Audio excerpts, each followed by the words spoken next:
대책의 핵심으로 꼽혔던 건 다주택자의 양도세 중과였습니다. 쉽게 말해서 집을 많이 가졌으면 세금을 더 내란 얘기죠. 얼마 전 정부의 원안대로 통과되면서 다주택자의 셈법이 복잡해지게 됐는데요. 다주택자 양도세 중과, 정부의 의도대로 다주택자들이 집을 내놓기 시작할지, 또 그 여파가 거래량과 집값에는 어떤 영향을 미칠지 시장이 촉각을 세우고 있습니다. 이와 관련해서 조진희 부동산 전문가 모시고 자세한 얘기 나눠보죠. 전문가님 어서 오세요. 네, 안녕하세요. 네, 이 파리 대책 후 시장 논란의 이제 중심에 섰던 게 이 다주택자 양도세 중과잖아요. 구체적으로 세금을 얼마나 더 내야 하는 건가요? 네, 기존의 기준을 놓고 본다면 보통 1년 미만일 때 50%, 2년 미만일 때 40%, 네. 3년이 넘어가기 시작하면은 6에서 30%대 구간으로 좀 줄어듭니다. 그래서 대부분 3년 차 이후에 주택을 파는 경향들이 많았는데 문제는 2주택 이상 되면서부터는 양도세가 10% 중과가 되고 3주택부터는 이제 양도세가 20%가 더 중과가 됩니다. 그럼 가령 예를 들어서 양도 차익이 한 3억 원 정도 났다고 했었을 때 보통 3년 차 지나고 나면 한 30% 정도 요율을 적용을 받아서 한 9천만 원 정도를 내고 2억 정도의 기대 수익이 있었습니다. 근데 이번 대책으로 인해서 아무래도 2주택 같은 경우 3천만 원 정도 더, 그다음에 3주택 이상부터는 한 6천만 원까지가 더 늘어나게 되니까 절반 이상의 것들이 더 많은 양도세로 내게 되는 그런 현상이 나타나게 되어 있습니다. 그렇군요. 그런데 전국에 모두 적용되는 사항은 아니잖아요. 네, 이번에 이제 그 파리 대책에 나왔던 것이 실행되는 그 기준은 조정 대상 이상 지역입니다. 그래서 투기 지역에 해당되고 투기 과열지구에 해당되는 서울 25개 권역은 다 포함이 되고 있고요.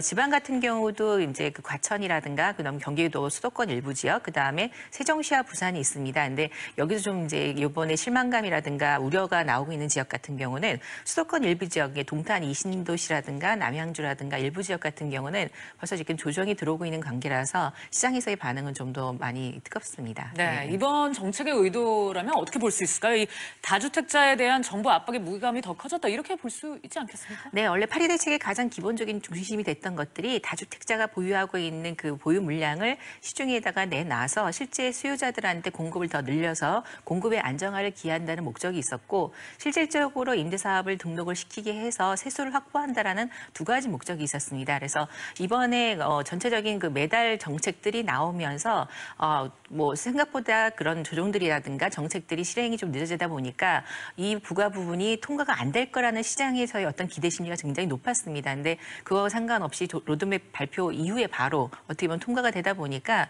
시장에서는 좀 더 많이 긴장을 하고 압박이 좀 더 거세진다라는 그런 현상으로 나타나고 있습니다. 그렇군요. 그나마 그동안 이제 다주택자들의 숨통을 트이게 했던 장기 보유 특별공제, 이번에 사라지게 됐잖아요. 예, 맞습니다. 그래서 네. 가장 큰 문제가 되는 것들이 대부분 1가구 2주택인 일시적인 주택들도 많았고, 적당한 시기에 팔았으면 3년 이내 팔았으면 비과세 혜택도 받지만 그렇지 못하는 세대를 중심으로 해서는 어떻게 보면 3년이 넘어가고 5년이 넘어가는 시점에서는 장기 보유 특별 공제를 기대를 해서 매년 3년 지나고 나서부터의 어떤 매년 3% 요율 정도를 기대할 수 있는 부분들이 있었는데 아예 없어졌죠. 그렇게 되다 보니까 중과세에다가 더군다나 장기 보유도 없어지게 되니까 주택을 실제 기대 수익이 나지 않는다면 보유해야 될 의미가 없어지는 거죠. 네. 예.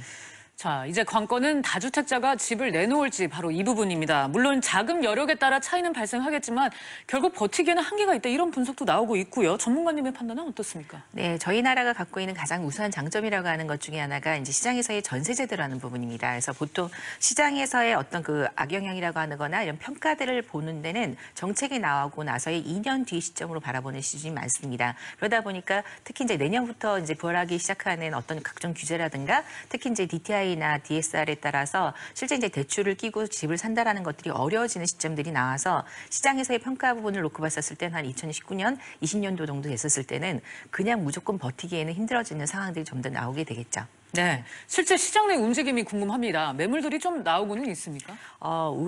예상 외로 나오지 않는 부분들이 좀 더 큽니다. 그렇군요. 예, 그러니까 네. 시장에서의 지금 가격들이 저희가 얘기할 때 인기 지역이라고 하는 것들 같은 경우는 계속 폭등 수준으로 계속 오르고 있고요. 네. 오히려 지금 시장에 나와 있는 물건들은 말 그대로 기대 수익이 안 된다거나 이미 미분양이 이제 올라오고 있다거나 생각보다 전세 자금 그 금액이 많이 나오질 않아서 분양권 상태로 해서 투기를 하려고 했던 지역들은 오히려 물량이 쏟아지고 있는 상황입니다. 그래서 지금 양극화는 좀 더 심해지고 있습니다. 그렇군요. 양극화가 심해지고 있는 상황인데 그렇다면 양도세가 중과된 후로 한번 가보죠. 우려되는 게 공급 절벽 현상인데 풀어보자면 이제 매물은 기회주고 거래가 굳을 수 있다는 얘기인데 이에 대해서는 어떻게 보십니까? 네, 지금 말씀하신 것처럼 이미 현상들이 나타나고 있습니다. 그래서 실거래가하고 거래 가격 기준으로 해서 통계 자료를 보면 최근 들어서 인기 지역의 부동산 가격이 오히려 하락하고 있는데 물건을 실제 거래하러 가면 매물이 없다라는 편성들이 나오고 있습니다. 그 이유는 양도세 중과되기 전에 가족들 간의 증여를 통해서 주택 수를 이제 줄인다는 전략으로 갖고 가고 있고 오히려 이제 절벽 현상들이 나오는 거는 또 매수자들 입장에서 내년 그럼 4월 이후에 매수 타임을 잡아보면 되지 않겠느냐 해서 오히려 사지 않고 또 파는 쪽에서는 기대 수익이 나오지 않는 그런 부동산을 제한 나머지는 오히려 받고 가서 정책이 바뀌는 시점 그리고 이제 정부가 이제 또 새로운 정권이 나오는 데까지 본게 본다면 한 4년 정도, 5년 정도 그 정책이 또 조정이 되는 시점이 분명히 나올 테니까 그때까지 한번 더 버텨보자 이런 시장 반응들이 좀 더 강하게 나오고 있습니다. 그렇군요. 한편 이 조정 대상 지역 외에 풍선 효과를 내다보는 시각도 많습니다. 전문가님께서는 어떻게 전개될 걸로 보시나요? 예, 우선 지금은 콕 집어서 대부분 얘기하고 있는 게 이제 안양시 같은 경우입니다. 네. 이제 평촌이라는 우수한 지역과 그다음에 이제 기존 만원구 같은 경우는 도시 정비 사업도 진행되다 보니까 재건축에 대한 기대를 실제적으로 현상으로 나타나고 있는 지역입니다. 그래서 대부분 이제 규제가 된 지역 위의 것들 그리고 특히 이번에 주거복지 로드맵이 나오고 나서 해당 희망타운으로 조성되는 지역 중심으로 해서 또 다시 토지 가격이 급상승하는 네. 그런 기현상들이 나타나고 있습니다. 그래서 원래 그 주거복지 로드맵에 나오기로 했던 다주택자에 대한 어떤 임대사업자 등록을 통해서 나오는 기대 수익이 없다라는 그런 시장 반응 때문에 오히려 풍선 효과는 좀 더 올라올 것 같습니다. 네. 저희가 지금까지 다주택자 양도세 중과에 관한 얘기를 해봤는데 이외에 이제 금리 상승이라든지 대출 규제, 부동산 시장 측면에서는 불안 요소들이 아직 많이 남아 있거든요. 마지막으로 향후 부동산 전망 부탁드릴게요. 네, 가장 지금 우려가 되는 것이 이제 2018년도, 19년도 물량입니다. 이제 입주 대기 물량을 해서 전국적으로 봤을 때 한 40만 가구가 넘는데 실제 이 40만 가구라는 거에 대한 어떤 그 피부에 와닿는 것들이 이제 숫자적인 거다 보니까 아직은 그렇게 이제 민감하게 받아들이지 않는데 지금 현장으로 나타났었을 때 남양주, 다산, 신도시 이쪽들이 거의 프리미엄이 한 1억까지 육박을 했던 지역들입니다. 근데 이번에 입주가 시작이 되면서 전세 물량을 맞추지 못하다 보니까 가격 하락이라든가 지금 이제 원래 잔금 대출을 받지 못하는 그런 상황들이 되다 보니까 지금 이제 그거에 대한 문제점들이 벌써 나오기 시작했습니다. 네. 그래서 전반적으로는 아무래도 이제 그 아파트 공급 시장과 그다음에 대출 규제에 따라서 대출을 활용하지 못하는 지역 중심으로 해서는 아무래도 좀 더 우울해지는 상황들이 나타날 수밖에 없을 것 같습니다. 그렇군요. 네. 네. 이 정부의 정책들이 과연 효과를 발휘할지 한번 몇 달에 걸쳐서 지켜봐야 될 것 같습니다. 네. 전문가님 오늘 시간 감사드려요. 예, 감사합니다.